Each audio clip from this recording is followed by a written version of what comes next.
Amém. Isaías 38, do 1 ao 9. Naqueles dias, Ezequias adoeceu de uma enfermidade mortal.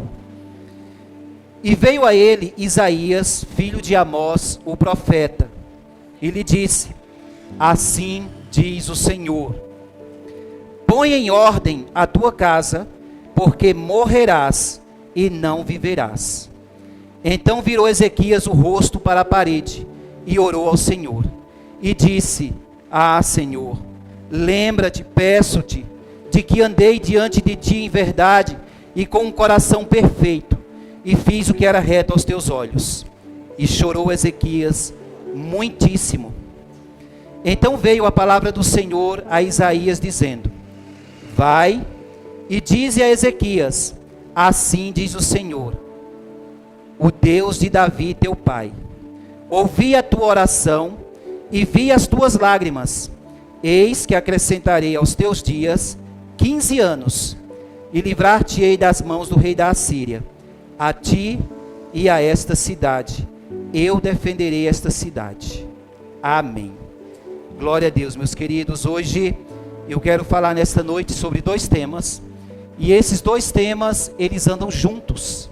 É impossível você falar de libertação e não falar de cura. É impossível. Então é sobre isso que esse texto está falando nesta noite.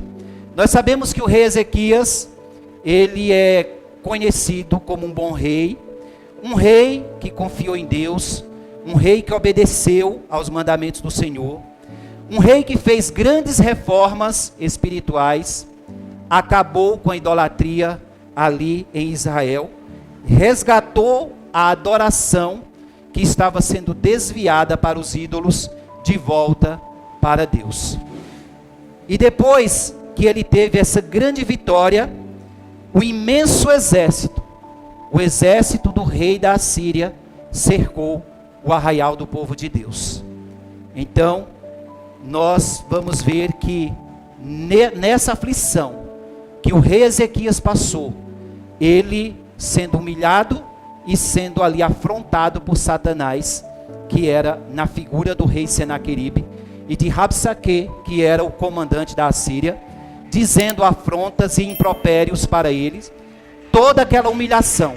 O rei Ezequias, ele pegou todas as cartas que foi enviada para ele, apresentou diante do altar do Senhor e disse: vê, Senhor, vê as palavras de afrontas que hoje o inimigo diz contra mim. Irmãos, essa palavra eu já preguei aqui uma vez, de um modo diferente, indo para um outro viés, mas aqui tem uma lição preciosa já no início dessa palavra. Quando você for afrontado, quando você for espezinhado, quando você for humilhado, não revide. Não revide. Pegue essa afronta e lança aos pés do Senhor. Amém? Pegue essa afronta e lança aos pés do Senhor. Foi assim que ele agiu. Então Ezequias, ele venceu essa batalha depois da sua oração, sem precisar levantar um dedo. Capítulo 26 de Isaías, se você ler, Deus mandou um espírito de mortandade naquele arraial. 185 mil soldados amanheceram mortos do exército da Assíria. Então eles se assustaram, pegou suas coisas e bateu em retirada. É assim que Satanás faz. Ontem eu conversava com os adolescentes enquanto eu ia com eles caminhando para um culto lá na Zona Leste, o qual nós não chegamos a tempo, porque o ônibus aqui demorou muito, ficamos 1h30 esperando o ônibus. E nós íamos conversando e eu ia falando essas coisas para eles. Testemunho cristão, não revidar, ter muito cuidado quando você é afrontado. E aí, irmãos, nós precisamos entender que o nosso testemunho é quem vai ganhar vidas em silêncio. Apresenta a tua oração e o Senhor vai guerrear por você. Ezequias venceu aquela batalha ali sem precisar de pegar na espada. Porém, irmãos, no melhor tempo de sua carreira, aos 39 anos de idade, ele ficou doente. Adoeceu de uma enfermidade gravíssima. E aqui não diz qual é a enfermidade, mas a gente crê que era um câncer. Porque o câncer é uma enfermidade que até hoje ela é uma enfermidade mortal, letal, mas para o Senhor não tem doença, não tem ferrolhos, não tem portas que detenham o poder do nosso Deus. Amém? Então, meus irmãos, Deus envia ali o profeta Isaías para dar essa terrível notícia de doença e morte. E quando Ezequias recebe essa notícia, qual foi a atitude dele? Mais uma vez, se humilhou e chorou. Quando ele recebeu a notícia, leia aí o versículo 3, o 2, o que é que fala? Então virou Ezequias o rosto para a parede, orou ao Senhor e disse. E aí ele começa a dizer: Senhor, lembra-te de como eu andei diante do Senhor. É por isso, irmão, que o cristão, ele precisa andar nos caminhos do Senhor, obedecendo sua voz, obedecendo sua palavra. E na hora da aflição, você fala: Senhor, eu quero dialogar contigo, olha como eu ando, olha como eu tenho vivido, olha minhas afrontas, olha minhas lutas, olha minhas dificuldades. Embora Deus já sabe, mas você tem como dialogar com Deus. E aí, imediatamente, antes que o profeta saísse do palácio, o Senhor respondeu a sua oração. Olha que coisa linda. O Senhor respondeu e falou para Isaías voltar e dizer para ele que daria para ele mais 15 anos de vida. Então, amados, quando nós oramos ao Senhor, quando nós apresentamos a nossa queixa ao Senhor, a resposta vem. Talvez a sua resposta está vindo, não com essa rapidez que veio a de Ezequias, eu confundo o nome do profeta Ezequiel com Ezequias, com o rei Ezequias, como a do rei Ezequias, mas ela está a caminho. A sua resposta está vindo, em nome de Jesus, amém? E aí, irmãos, eu quero que você abra no Salmo 116, nós vamos ler do versículo 1 ao 8, Salmo de número 116, do 1 ao 8, a palavra de Deus vai dizer: amo ao Senhor porque Ele ouviu minha voz e a minha súplica, porque inclinou para mim seus ouvidos, portanto, invocá-lo-ei enquanto eu viver. Cordéis da morte me cercaram, e angústias do inferno se apoderaram de mim. Encontrei aperto e tristeza. Então, invoquei o nome do Senhor, dizendo: o Senhor, ó Senhor, livra a minha alma. Piedoso é o Senhor e justo. O nosso Deus tem misericórdia. O Senhor guarda os simples. Estava abatido, mas Ele me livrou.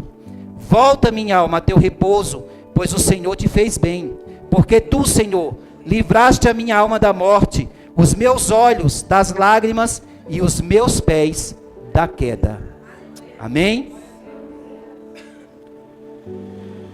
Aleluia. Glória a Deus. Mais um versículo aqui, irmãos. Andarei perante a face do Senhor na terra dos viventes. Versículo 9. Glória a Deus. Amados, esse salmo, muitos estudiosos dizem que esse salmo é o testemunho do rei Ezequias. É o testemunho dele de quando ele andou enfermo, de quando ele andou abatido, de quando essas angústias do inferno tomaram conta da alma dele. E esse salmo aqui não tem título, né, mas, segundo os estudiosos, pertencendo a ele, nós vamos ver aqui, por exemplo, no versículo 3, quando ele diz que cordéis da morte o cercaram, e angústias do inferno se apoderaram de mim. Outra coisa, encontrei aperto e tristeza. Ele está se referindo a 3 eventos difíceis na vida dele. 3 eventos difíceis. Primeiro, ele está se referindo ao cerco de Jerusalém. Segundo, a sua doença. E terceiro, a notícia da morte. Já é difícil receber a notícia que você está enfermo. Agora imagina você receber uma sentença de morte, ainda mais vindo do Senhor, porque quando Deus fala, a gente treme, né? A Bíblia diz que o povo de Deus, lá no Antigo Testamento, não aguentava ouvir a voz do Senhor. Então, falando sobre o cerco, Vamos pensar aqui, imagine a tua cidade sendo cercada pelo maior exército do mundo. Um exército que vinha esmagando todas as terras em frente. Imagina o medo, imagina a angústia do coração daquele povo. Quando as pessoas têm medo, irmão, todo o seu sistema nervoso se desestabiliza. Todo o seu sistema nervoso. Eu estava conversando com um casal conhecido meu que recebeu uma ameaça de morte. E assim que eles receberam essa ameaça, foi recente. Ficaram apavorados. Não saía de casa, comendo as unhas, até para receber o pão na porta que o rapaz vinha deixar. Não sai. Depois eles foram investigar e descobriram que se tratava, de um desses trotes aí da internet. Mas imagine como as pessoas se sentiram, encurraladas, quantas pessoas ali talvez com dor de barriga, tantas pessoas naquele lugar paralisadas pelo medo, que é assim que Satanás faz. Satanás, ele pega um problema pequenininho e ele atua com arruaça, O rugido dele é como de um leão, mas ele não é o leão. O nosso verdadeiro leão da tribo de Judá é Jesus Cristo. Então, irmãos, tome cuidado com o pavor. Quando vier um pavor sobre a tua vida, você precisa parar, respira fundo e analisa. Calma, aquieta-te, minha alma, pensa, não age sem pensar, para que você não faça besteira. Inclusive, nós estamos vivendo muito isso nesses dias. Então, o rei Ezequias, enquanto as pessoas iam lá e diziam, vê, olha o que ele está falando, olha o que ele está dizendo, irmãos, era muito impropérios. Se você ler o capítulo 26, dá raiva do que Rabsaque dizia. Vocês não têm Deus, cadê o Deus de vocês? E nós ouvimos isso esses dias, por causa de política. Você entrava em qualquer vídeo aí desses internautas, era gente também zombando, dizendo que Deus era isso e que Deus era aquilo. Então aquilo é uma afronta. E o que o rei Ezequias fez foi se humilhar, se apresentou o seu problema. E a resposta de Deus, irmãos, foi esmagadora. Esmagadora, porque a palavra de Deus fala que ninguém zomba de Deus. Ninguém zomba do Senhor e fica impune. Segunda coisa, a doença. Era outro problema. Imagine você fragilizado, depois de uma pressão, emocional, gerada por um problema que te deixou assim aterrorizado, que quando a gente recebe uma notícia de enfermidade, por mais fé que você tenha, você desmonta. Você não tem jeito. Não tem esse super espiritual que diga, fiquei firme, irmão. Fiquei firme até o fim, até Deus me honrar. Você pode ter ficado firme na fé, se arrastando. Mas muitas vezes era firme que nem geleia. Era uma firmeza da geleia. Era a firmeza de um prego na areia, enterrado na areia. Porque eu que o diga, quando a médica falou que o meu rim parou de vez, então parece que o filme começa a passar, Aí você começa, ai minha família, e aí você começa. Irmãos, nessa hora o inimigo aproveita da tua fragilidade. E é nessas horas que ou você tem fé para permanecer de pé, ou você se entrega. Ou você acaba se entregando totalmente. Então, irmãos, essa enfermidade, a notícia dessa doença, mexeu muito com ele. Eu acredito que ele já estava sentindo sintomas. Não é possível. Ele já deveria estar nessa guerra sentindo sintomas dessa doença. Porque antes da doença aparecer, o corpo avisa. O corpo, qualquer dor que você sente é sinal, é um alarme, é um alerta de que tem algo errado no seu corpo. E aí, a terceira notícia foi a notícia da morte dele. Imagina quando Isaías, chegou lá, deixa eu ver se eu deixei aqui, voltando aqui para Isaías 38, imagina essa notícia. Assim diz o Senhor, arruma tua casa, ou põe em ordem aí tua casa, teus pertences, porque você não vai mais viver. Essa é cruel. Então, isso veio como uma bomba lançada sobre a estrutura emocional dele. Então, irmãos, aplicando essa palavra aqui para nós. Talvez hoje você também esteja vivendo dias semelhantes.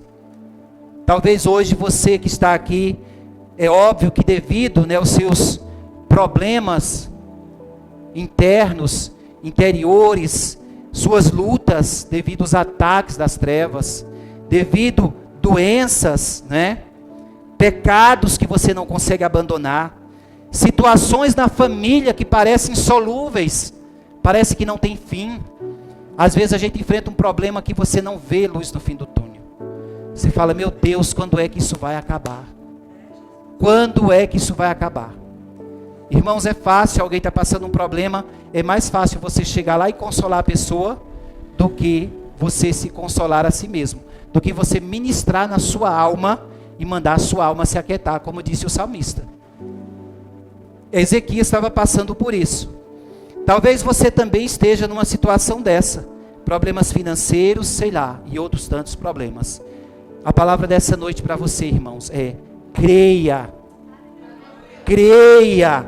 Nesses momentos, o lugar mais apropriado para se olhar é para os montes. Salmo 121, de onde me vem o socorro? Do alto, dos montes. Porque é do alto que vem. O pastor Hernandes Dias Lopes falou certa vez que quando você se encontra no fundo do poço, o único lugar e o melhor lugar que tem para você olhar é para cima, porque é lá que tem uma luz. É lá que tem a luz no fim do túnel. Amém? Então, amados, somente as suas palavras e a certeza da presença constante do Senhor pode confortar nossa alma. As palavras do Senhor é quem nos conforta. A leitura da palavra é quem nos traz luz. Quando você lê a palavra, essa palavra nos traz luz. Olha que interessante, enquanto eu fazia o meu esboço aqui, eu lembrei que essa semana uma irmã falou que Deus, o Espírito Santo, mandou ela ler o Salmo 121, numa batalha espiritual que ela estava enfrentando. Salmo 121. Então, queridos, Jó, mesmo diante dos seus problemas, mesmo enterrando os seus filhos, mesmo tendo que ouvir a sua mulher dizer: amaldiçoa esse Deus e morre, mesmo tendo que ficar desprezado, mesmo tendo que ouvir seus amigos tagarelas, enquanto ele estava ali sofrendo, dizendo isso e aquilo e trazendo fórmulas mágicas para ele, Jó não desistiu. Jó murmurou. A gente pensa assim, Jó manteve-se firme, mas se você for olhar, Jó falou um monte de coisas que não tem nada a ver também. Leia o livro de Jó para você ver, sem romantizá-lo. Veja que ali é um ser humano sofrendo igual nós, mas também não é fácil. Não dá nem para julgá-lo, porque era uma situação difícil. Talvez nenhum de nós suportássemos. Então, sobre essa temática também do sofrimento, o apóstolo Paulo vai falar em 2 Coríntios 1,15. Pois assim como os sofrimentos de Cristo transbordam sobre nós, também por meio de Cristo transborda a nossa consolação. A palavra de Deus traz consolo. Foi a palavra de Deus, foi a fé que Jó tinha. Ele não tinha a palavra de Deus, mas ele era um homem tão confiante, que na hora do abalo na vida dele, ele permaneceu na rocha. Permaneceu firme na rocha, em cima da rocha. E então aqui nós vamos ver que quando você for assolado, se lembre disso, que as consolações do Senhor são maiores que os teus problemas. Amém? Glória a Deus. Então, irmãos, o consolo do crente é focar no modelo que Cristo representa para nós, no modelo dos sofrimentos de Cristo.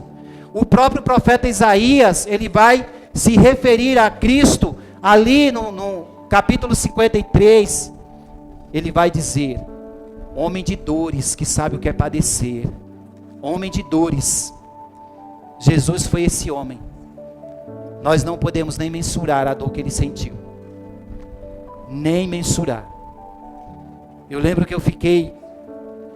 A única vez que eu chorei no hospital, quando eu estive lá, foi quando eu tive que fazer 2 biópsias que eu sentia a picada no meu rim quando arrancava um pedaço do rim. E naquele lugar, naquela posição, com dor na coluna, tendo que ficar deitado por 2 horas na mesma posição, eu suspirei: Senhor, me tira daqui. Senhor, me tira daqui. Talvez você está gemendo nesta noite, desse jeito. Deus, me tira dessa prisão. Aleluia, Senhor. Glória a Deus. Mas o Senhor vem nesta noite dizendo que Ele vai tirar você dessa prisão.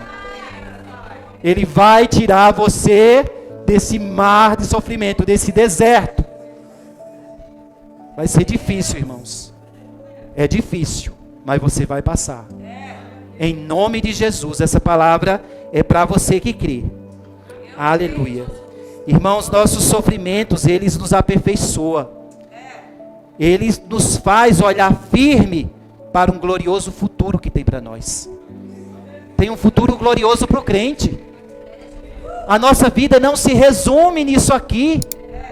A nossa vida não se resume, porque se tudo o que tem para viver for isso aqui, nós estávamos perdidos. Irmãos, é muita dor, é muita decepção, é muito sofrimento, é muita angústia. Tem dia que nossa alma geme. Mas tem algo melhor nos esperando, que é o retorno do nosso Senhor e Salvador. Aleluia. É quando Cristo vier sobre as nuvens. É quando tocar da trombeta soar. E a igreja de Cristo escutar. Porque só quem vai ouvir esse toque, irmãos, são os salvos. Só quem vai ouvir esse toque foram aqueles que estavam perseverando até o fim. Foram aqueles que estavam andando no deserto, passando, enfrentando o calor do dia, enfrentando a friagem da noite, enfrentando os escorpiões, as serpentes do deserto. Eu sei que você está andando assim, mas Deus está contigo. Deus está conosco, igreja do Senhor. Deus está conosco nesta noite. Amém? Glória a Deus. Romanos 8,18. Considero que os nossos sofrimentos atuais não podem ser comparados com a glória que em nós será revelada. Os sofrimentos de agora, irmãos, não se compara à glória que será revelada. Eu e você pisando em ruas de ouro. Eu e você ouvindo um novo cântico, ouvindo anjos cantar, nossos olhos contemplando o brilho daqueles edifícios, e você dizendo: Senhor, tem uma morada para mim. Aleluia. João capítulo 14. Não se turbe o vosso coração. Credes em Deus, crede também em mim. Na casa do meu Pai há muitas moradas. Se não fosse assim, eu vos teria dito. Palavra de consolo nesta noite. Palavra de vida nesta noite. Aleluia. Que lições podemos tirar daqui, irmãos? Da enfermidade do rei Ezequias. A primeira dela: todos enfrentamos problemas na vida. Todos nós. O apóstolo Pedro vai dizer na sua carta: não se admire quando o fogo abrasador do sofrimento estiver sobre você. Porque lembre-se que em todo recanto do mundo tem um irmão passando lutas talvez piores que você. Lutas sangrentas. Lutas que talvez nós não suportávamos. O pastor Edinaldo falou comigo essa semana. Ele esteve no Nepal, numa cidade chamada Butual, e ele falou: pastor, eu perguntei para um jovem, como é viver. Aliás, ele perguntou para mim primeiro: pastor Edinaldo, missionário, como é viver num país que não tem perseguição? O pastor Edinaldo disse que pensou e falou assim: é terrível. É terrível porque nós nos acomodamos e não valorizamos o que Deus tem feito por nós. E aí ele devolveu aquela pergunta: Ele disse: e você, jovem? Como é viver num país que tem perseguição? Sabe qual foi a resposta dele? Pastor, quando eu aceitei Jesus, eu perdi toda a minha família. Eu perdi meus amigos. Eu não tenho mais onde morar. O pastor Edinaldo falou que ficou com o coração apertado, procurando palavras para falar para ele alguma coisa que o consolasse. E ele falou: pastor, mas não se preocupe, porque Jesus falou que estará comigo todos os dias. E se Jesus está comigo todos os dias, aleluia, glória a Deus.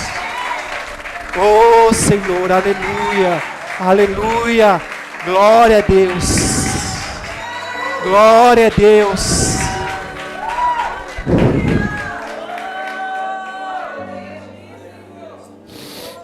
Aleluia.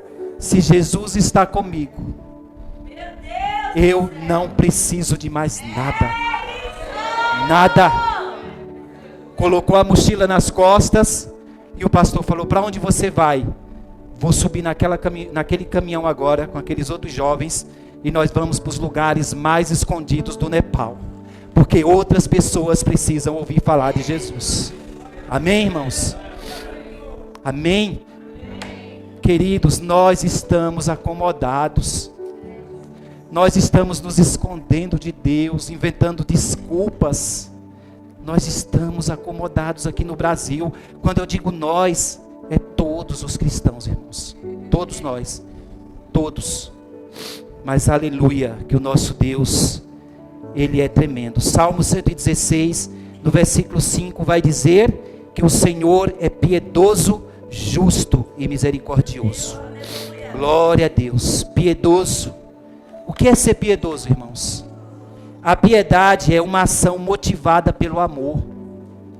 Só quem é piedoso para com seu próximo é quem ama. 1 João 4:8. Aquele que não ama não conhece a Deus, pois Deus é amor. Então, se a piedade é movida pelo amor, e se Deus é amor, a força que move a piedade é a própria natureza amorosa de Deus. E é essa natureza dentro de nós que vai fazer eu e você ser pessoas piedosas. Olhar para o outro com um olhar diferenciado. Ainda que aquela pessoa, o mundo diga, não é digna de misericórdia, isso aí não presta, isso aí é isso, ainda que rotule a outra pessoa, você vai ter a visão de Cristo. Porque o amor de Cristo é quem nos move. Não é a opinião alheia. Tome cuidado quando alguém dá uma opinião a respeito de alguém. Você tem que lembrar, todas as pessoas foram criadas por um Deus de amor. E esse amor está dentro de mim. E eu devo agir com amor para com esta pessoa. A pessoa piedosa é movida pelo amor de Deus. Quando diz que Deus é justo, significa o quê? Que Ele age com base no conhecimento prévio que Ele tem das coisas. Às vezes as pessoas querem nos colocar na parede, dizendo: por que Deus matou tanta gente lá no Antigo Testamento? Que Deus de amor é esse que deixou não sei quantos aviões cair, não sei em quantos lugares, e aí vai trazendo essas situações para nós. E a nossa resposta é: Deus continua sendo justo, porque Ele age de acordo com o conhecimento prévio que tem das coisas. Eu e você não podemos ser justos sem Cristo, porque a gente age julgando as pessoas, apontando as pessoas. Mas Deus virá algo mais além.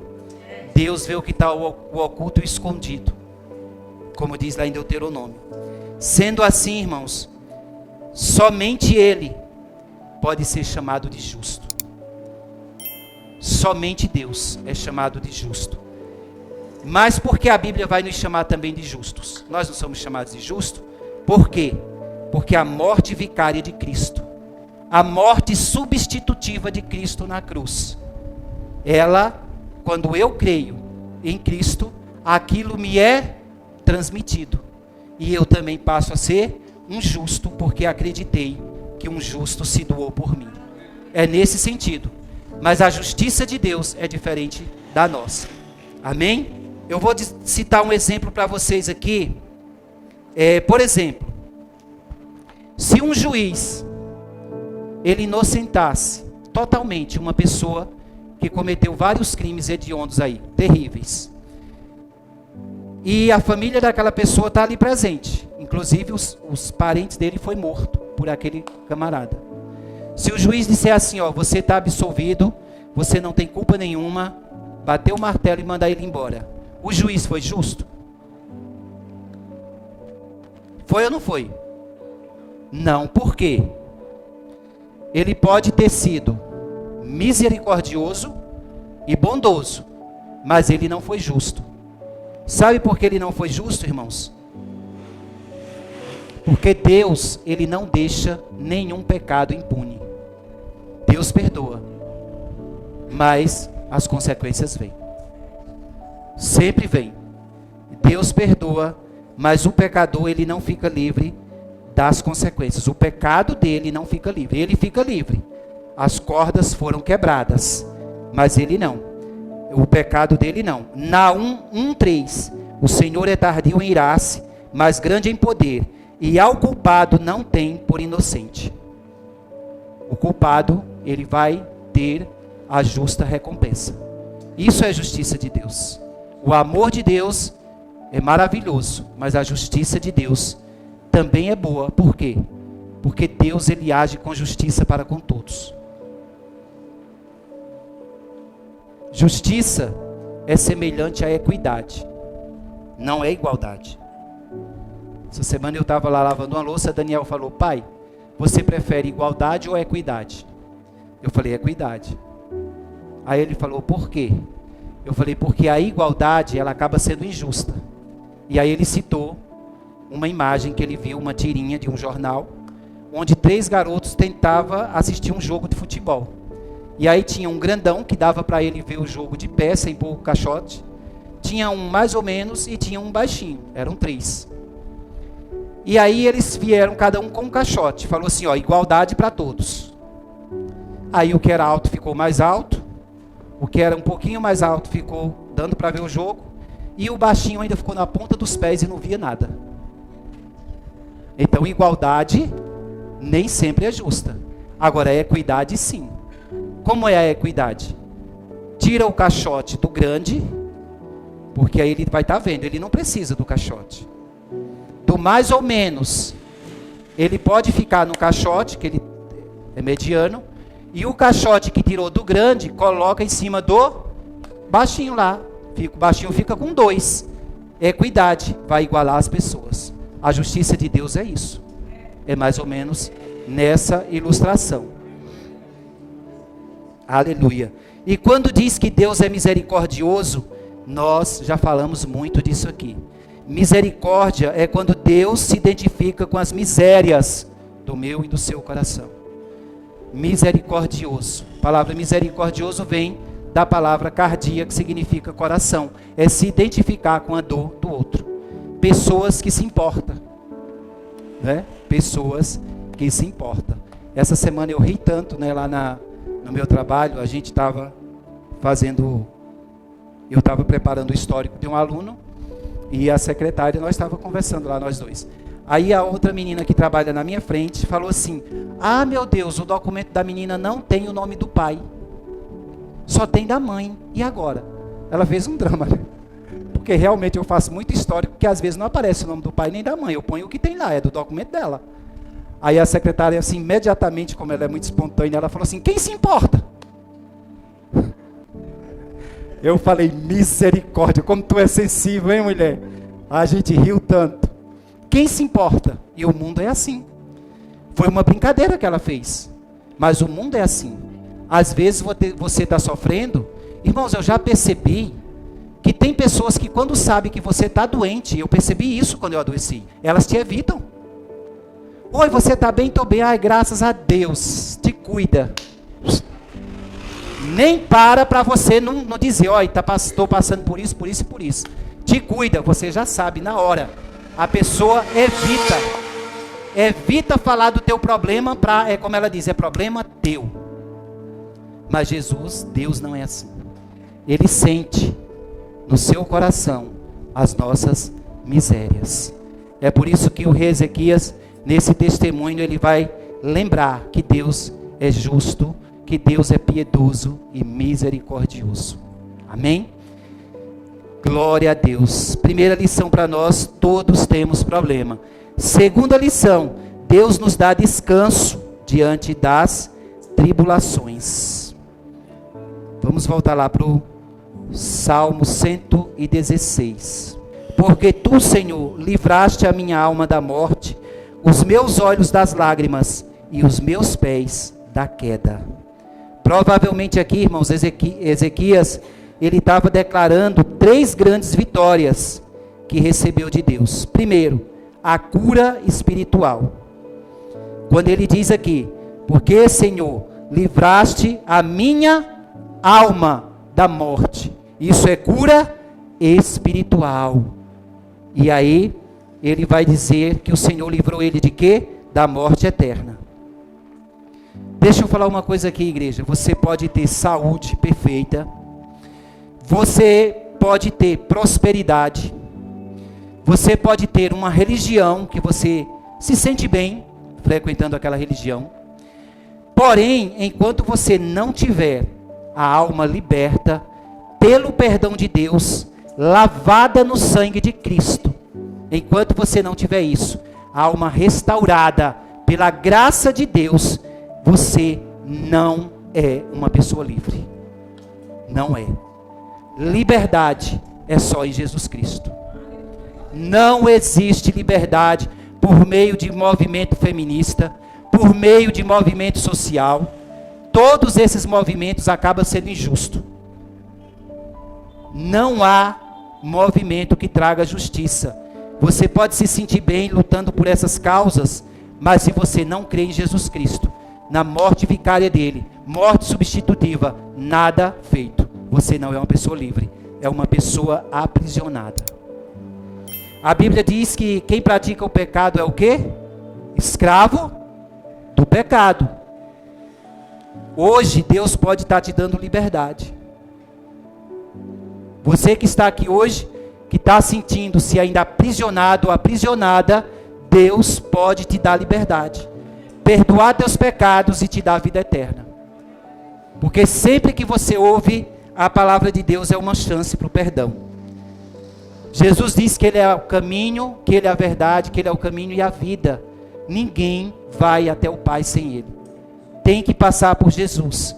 Então Ele veio para libertar o pecador. Jesus veio para nos libertar da escravidão do pecado. Quando você foi lavado pelo sangue de Cristo, anda com Jesus e você recua, você está fazendo o trabalho que Provérbios fala: a porca lavada voltou para a lama, o cão que estava limpo voltou para o seu vômito. Então, irmãos, você só é verdadeiramente livre se perseverar andando na doutrina dos apóstolos, na doutrina que foi pregada por Jesus Cristo aos apóstolos, e estes permaneceu pregando até chegar até nós. Quando Jesus é o centro da vida de alguém, essa pessoa está realmente livre. O pecado não tem mais domínio sobre ela. O pecado não tem mais domínio. Lá no Evangelho de João 8,32, conhecereis a verdade, e a verdade vos libertará. Ontem eu também conversando com os adolescentes, e eles entrevistando a minha vida.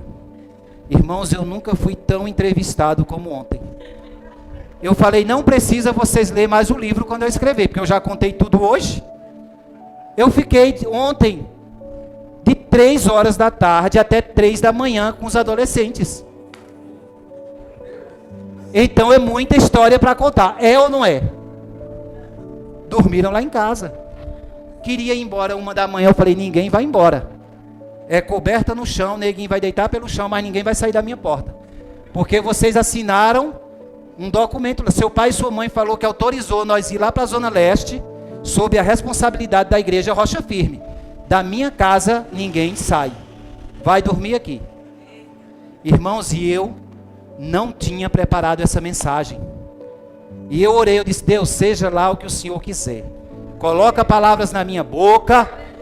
Amanhã eu vou fazer esse esboço, mas eu vou dar a atenção que esses meninos precisam hoje. Hoje. Porque as pessoas são mais importantes do que qualquer uma das nossas atividades espirituais. Primeira libertação, libertação espiritual. A segunda libertação e cura que o rei enfrentou, liberdade emocional. Irmãos, nós cristãos estamos muitas vezes ainda presos pela emoção. O nosso emocional precisa ser liberto. Nós assistimos, nós ministramos, eu, pastor Davi, os demais irmãos, líderes de células, nós ministramos 12 pregações sobre a isca de Satanás, baseado na obra de John Bevere. Não pegue a isca de Satanás para você não adoecer sua alma. Mas a igreja continua pegando as iscas de Satanás. Adoece e adoece quem está em sua volta. Cuidado com as iscas de Satanás para o seu emocional não ficar abalado. O seu espírito quer Deus. Ainda que o nosso corpo, o nosso homem, ainda que o meu corpo erre o caminho, o meu coração, o meu espírito clama por Deus. Ainda que o meu corpo erre o caminho, o meu coração clama por Deus. O meu espírito clama por Deus. Liberdade emocional. Ele vai dizer, versículo 8: livraste meus olhos das lágrimas. Significa o quê? Que Deus pode parar aquilo que está te fazendo chorar. Deus pode parar, igreja, aquilo que está te fazendo chorar. Amém? Deus pode. Deus pode mudar as circunstâncias que você está vivendo, as situações que você está vivendo, pois Ele é poderoso para trazer uma nova unção, uma unção sobre a tua família, uma unção sobre a tua vida. Ele é poderoso, e é essa unção que eu peço todos os dias. Senhor, traz o novo, traz o novo, traz o renovo. Eu quero desenvolver minha salvação. Deus, eu não quero perder meu tempo adoecendo o meu emocional. Eu quero mais do Senhor, Pai. Eu quero mais do Senhor. Ah, pastor, mas o que eu estou vivendo, você não entende. Eu estou tão cheio de dívida. Essa semana uma pessoa me procurou, endividada, falando das suas dívidas. Eu fiquei escutando. E realmente, no final, eu cheguei à conclusão. Eu falei: é uma prisão mesmo. Não tenho o que fazer.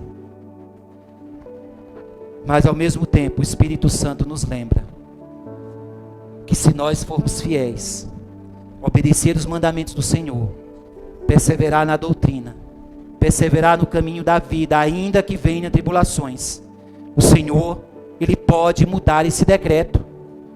Ele pode operar milagres. Quando eu li o livro Vinho Novo, o pastor que escreveu esse livro, ele diz que ele estava precisando de uma quantia de dinheiro muito alta. E ele preocupado, sem saber o que fazer. E aí naquela noite ele recebeu uma ligação de um outro pastor, que não sabia nada da vida dele. Falou simplesmente para ele dar uma olhada na conta dele. Irmãos, quando ele olhou, estava o valor exato do que ele precisava. O valor exato. O pastor Luciano Subirá, ele é muito engraçado, falando sobre isso. Ele disse que um pastor ligou para ele também, falando, que estava endividado. E ele: pois é, irmão. Então, aí quando ele desligou, o Espírito Santo falou assim para ele: você vai dar esse valor para ele. Aí ele disse: Deus, o que é que eu tenho a ver com isso? Meu Deus, só foi ouvir o homem, o Senhor vem e me fala. Eu não tenho nada a ver com isso. O Espírito Santo disse, você tem. Você tem sim. E você vai dar esse valor para ele. Mas como ele é um homem de Deus, um homem quebrantado, ele depositou o valor que o homem precisava. E Deus tem sustentado ele. Irmãos, tem umas coisas muito doidas no reino dos céus. Tem umas coisas que não dá para entender. Eu confesso para você que eu preciso viver essas coisas doidas, que eu ainda não vivi, não. Eu fui em Santa Catarina, né? Quando eu fui em Santa Catarina com o pastor Davi, que a gente estava no congresso lá do Luiz Hermínio, ele falou isso aqui já. Aí pediram ajuda para um irmão. Aí o povo endoidou, levando ajuda. Aí eu cocei a cabeça assim, meu Deus, o que é que eu vou dar? Aí eu peguei meu celular, olhei para minha conta. Aí eu falei assim, eu vou fazer um Pix de R$20. Aí eu fiz o Pix, né? Sacrificando minha conta, eu já estava chegando no vermelho. Mas fiz, pela fé. E aí, uma irmã chega lá e diz, pastor, eu estou doando o meu carro para ele. Aí eu falei, meu Deus do céu. Aí nessas horas a gente diz, doa para mim. Ai, irmã, porque você não sentiu de doar para mim? Ai, Jesus. Mas, irmãos, eu confesso que eu preciso viver essa fé. Porque se Deus, hoje se Deus disser doa tal coisa que para mim é muito grande, eu falei, ai meu Deus do céu. Eu acho que eu vou orar tantos dias. Eu vou gemer tanto a Deus até eu dar esse negócio. Mas, irmãos, eu creio que isso é para, sabe para quê? É para Deus mostrar o quanto nós somos apegados. O quanto a gente precisa crescer. O quanto a gente precisa melhorar. O quanto nós precisamos desapegar. Eu me acho uma pessoa desapegada. Pequenas coisas para mim assim, isso aqui, se eu tiver de dar um tênis para uma pessoa, mesmo que eu tenha só um, pode ir. Mas e um carro? E um apartamento, meu Deus? Aí eu já pensei logo, eu disse, meu Deus, eu estou endividado, eu tenho 28 anos para pagar meu apartamento. E se Deus mandar eu dar? Ai, Jesus, mas Deus sabe a fé de cada um, nós vamos chegar lá, né? Nós vamos chegar lá. Então ele teve uma libertação espiritual, depois uma libertação emocional, do emocional dele, e depois uma libertação moral. Livraste os meus pés da queda. Versículo 8 ele vai dizer a mesma coisa. Livraste minha alma da morte, foi a libertação espiritual. Os meus olhos das lágrimas, foi do emocional. E os meus pés da queda, ele está recebendo uma libertação moral. Por quê, irmãos? Mesmo sendo um rei, alguém poderoso, alguém tão influente, né? As pessoas conheciam ele. Então, se ele caísse diante daquelas pessoas, era uma vergonha para ele. Deus livrou os pés dele da vergonha. Deus deu vitória. Porque numa noite só, Deus enviar um anjo para matar 185 mil soldados. Tem noção que é isso, irmão? 185 mil soldados. Eu acho que ela vai dar umas 3 cidades do Brasil de médio porte. É muita coisa. A cidade que eu nasci tem 80 mil habitantes. E eu achava um absurdo de cidade. Eu só vim perceber que ela era pequena quando eu cheguei no Tietê. Que eu desembarquei ali, que vi aquele monte de gente e eu falei, meu Deus, para onde é que eu vou? Aí eu percebi que minha cidade de 80 mil habitantes não é nada. Aí saí dessa cidade de 80 mil habitantes, fui para uma de 2 mil. Minúscula. Mas aí a gente, irmãos, vai perceber o quanto nós somos pequenos, né? O Senhor livrou os pés dele da queda, né? A moral dele foi um livramento moral. Irmãos, se Deus não segurasse constantemente nossas mãos, se constantemente Deus não nos segurasse no colo, aonde nós estaríamos hoje? Eu digo para você que nós já estávamos perdidos há muito tempo. Irmãos, a vida cristã é muito boa. É bom ser cristão. Quando você aceita Jesus, nossa, tudo brilha. Você quer estar em tudo quanto é evento. Você ora, você chora. Mas chega um momento da tua vida que tudo é deserto.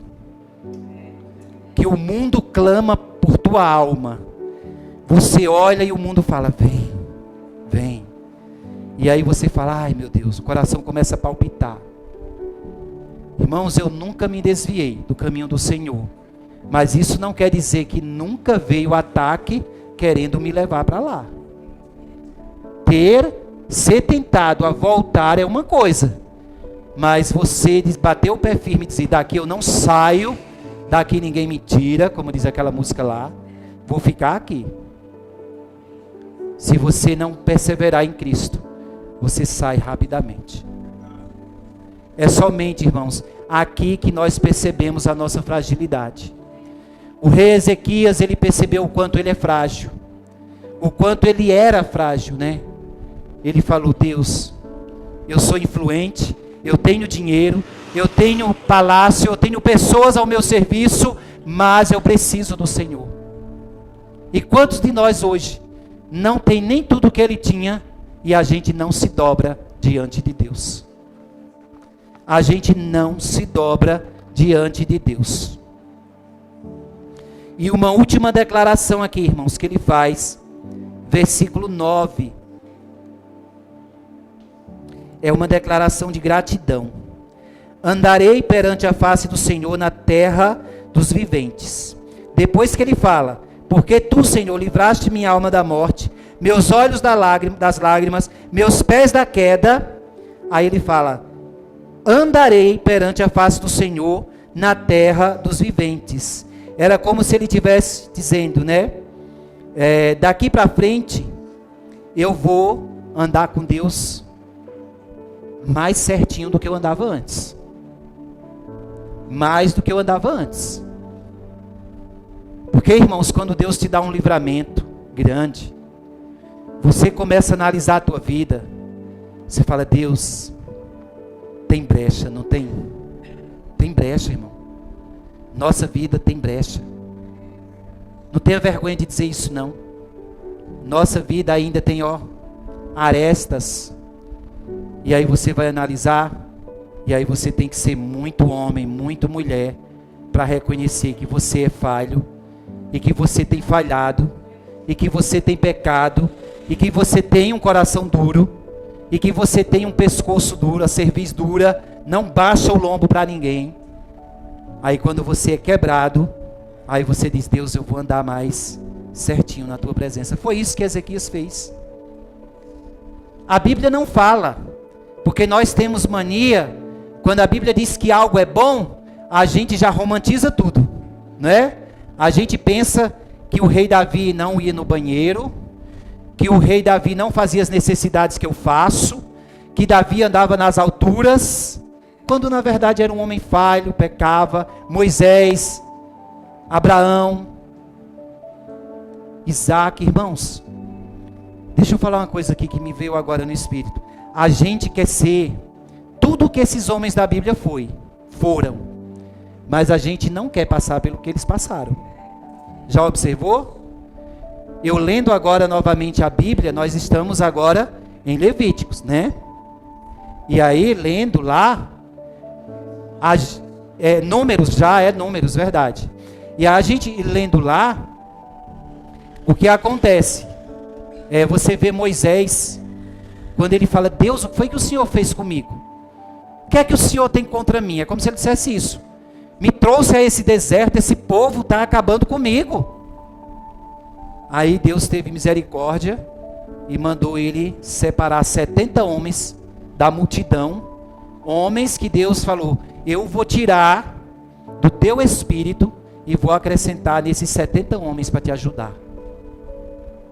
Porque estava sufocando. E aí, irmãos, quando nós estamos sufocando, a gente geme. Mas muitas vezes a gente quer ser, nossa, olha Moisés, a gente romantiza. Meu Deus, 40 dias de jejum. Meu Deus, desceu do monte, o rosto brilhava. Aí um pregador chega, prega isso, você fala, meu Deus, que mensagem. Que unção. Ai, vou ficar cheio essa semana. Aí quando acorda, fez a devocional, leu a Bíblia, separou o tempo de oração, veio na oração de quarta, foi terça-feira para o culto. Que unção é essa que você quer ter? Que unção é essa que você quer ter? Não tem, irmão. Não tem unção. Nós somos assim. A gente quer ser vitorioso, mas nós não damos os passos. O segredo é ouvir o que Moisés passou, ouvir o que Davi passou e dizer: Deus, me ajuda a ser perseverante, para eu passar pelo que ele passou. Para eu passar pelo que ele passou, enfrentar o que ele enfrentou. Irmãos, é difícil ser constante, não é? É difícil.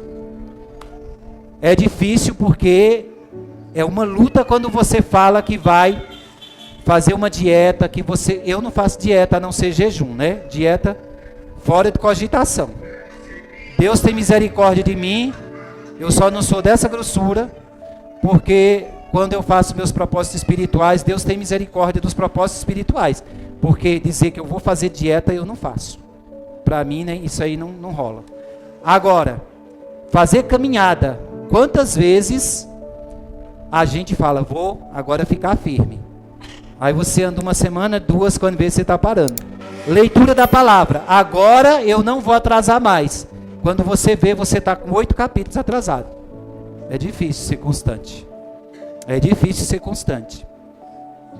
Mas aí, voltando aqui, Ezequias falou que andaria diante do Senhor, andar perto dele. Andarei perante a face do Senhor. Irmãos, como é que anda perante a face do Senhor? Você só consegue se manter perante a face de Deus se tiver santidade. Se tiver em pecado, você não está andando na face do Senhor. Mesmo que você diga assim, ó, mas eu sou crente, eu vou na igreja, eu vou em todos os cultos, mas se você não estiver lembrando que você é templo do Espírito Santo, se você não estiver exercendo a sua mordomia do corpo em santidade, da mente, dos olhos, se você não estiver buscando agradar a Deus com a sua vida, você não está andando na face de Deus. Então quando ele diz andarei na presença de Deus, na terra dos viventes, é como se ele dissesse, agora eu vou me santificar mais. Deus, eu vou andar mais direitinho diante do Senhor.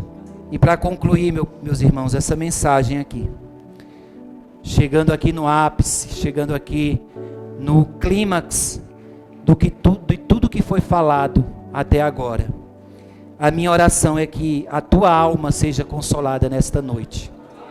A minha oração é que, assim como Ezequias, ele conversou consigo mesmo, aqui no versículo 7, que nós possamos conversar conosco, se voltar para dentro de nós. O versículo 7 ele fala, volta minha alma, do Salmo 116, tá? Volta minha alma ao teu repouso, pois o Senhor te fez bem. Ele está se acalmando, ele está respirando fundo, ele não está fazendo yoga, ele não está limpando a mente dele, esvaziando com meditação oriental. Ele está purificando a mente dele através do que ele escutou da palavra de Deus, através do que Deus fez por ele. Por isso ele está testemunhando no Salmo 116. E aí aqui, irmãos, é como se ele estivesse ministrando para ele mesmo. Tem hora que você tem que ministrar para você mesmo. Tem hora que não tem ninguém para ministrar para você, não. É você que tem que dizer, vai embora pensamento. Vai embora desânimo. Vai embora preguiça. Em nome de Jesus, finaliza assim. Não vai ficar só mandando não, que você não é nada. Eu também não sou nada. Né? Quando acontece alguma coisa, a gente já está tão acostumado a falar, está repreendido, mas não conclui. Está repreendido o quê? Em nome de Jesus Cristo. Se você só fala, está repreendido, não acontece nada. O inimigo dá risada da tua cara. Está repreendido em nome de Jesus Cristo. Então, irmãos, talvez chegou a hora de você romper com as velhas amarras do passado. Tem gente que está preso no passado. O inimigo impôs uma prisão para você e você acatou. Tem gente que está vivendo o velho ainda. Não está vivendo o novo. Porque lá em João 3, quando Nicodemos teve um novo nascimento, você vai ver que Nicodemos só andava com Jesus. Nicodemos foi junto com José de Arimateia, que deu o túmulo, José de Arimateia deu o túmulo lá para Jesus, um túmulo novo, na rocha, caríssimo, só rico que tinha aquele túmulo. E Nicodemos, juntamente com ele, deu lençóis novos para embalsamar o corpo dele.